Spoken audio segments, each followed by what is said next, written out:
Well, as mentioned in the opener, Tim Linafelt joining us now. He works for Florida State University now, the athletic department. Name is probably familiar to everyone. Kind of fill them in on where you came from, why that name already rings a bell with Florida State fans. Well, I've spent the last 7 years covering Florida State athletics, mostly for the Osceola, which of course the independent newspaper. It's been around since the early 1980s. Also in a correspondence capacity at times with the Orlando Sentinel, Miami Herald, Tallahassee Democrat, various state papers, and have been doing it for a while. Grew up here, and have been around the program since about 2007. So got the end of Coach Bowden's era, and of course the beginning of Coach Fisher's era as well. Yeah, and part of your role, well, how do you see your role, I guess, with Seminoles.com? You know, we have an official website, Seminoles.com. All the information in there is the official information being dispersed by Florida State Athletics, and at times shared by Seminole boosters and on campus as well. We don't have the chat rooms, which we really enjoy not having, by the way.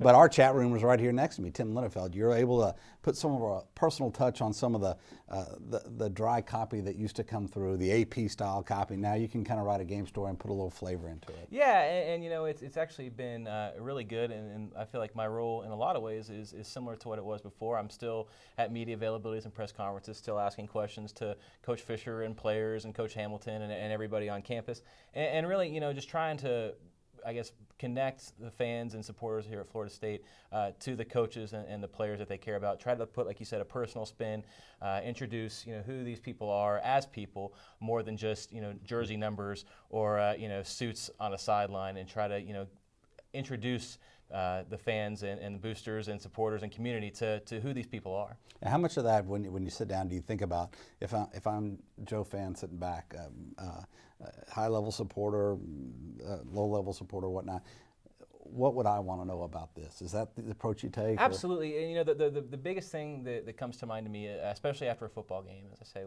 you know, what can I see that you can't see on television? Because just about everybody watches the games on TV now. So I'm constantly looking, whether it's in the locker room or in post-game interviews or even on the field after the game, maybe after the cameras have cut away.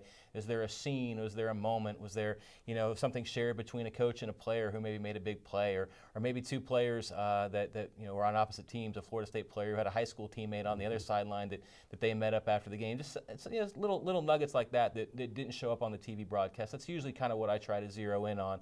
Because, like I said, you know, in today's day and age, everything's in high definition, multiple camera angles.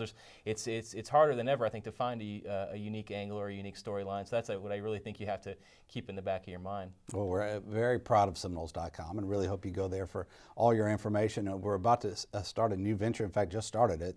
Tim did it as well. He's going to tell you all about it.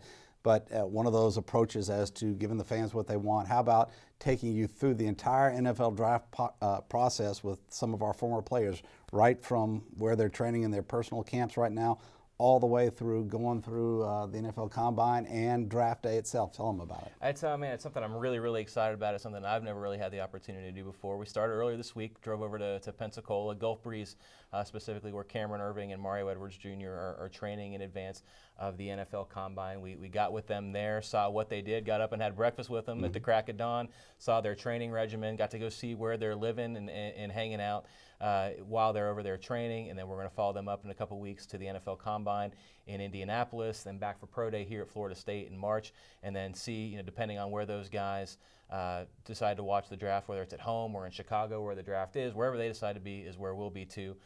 So focusing especially on those two guys, but also on plenty of other Seminoles, including P.J. Williams, Ronald Darby, Jameis Winston, all those guys that are, you know, looking forward to hearing their names called in a couple weeks. We'll be right there with them. And to encapsulate it now, go to Seminoles.com. You're going to go through that whole process with our players.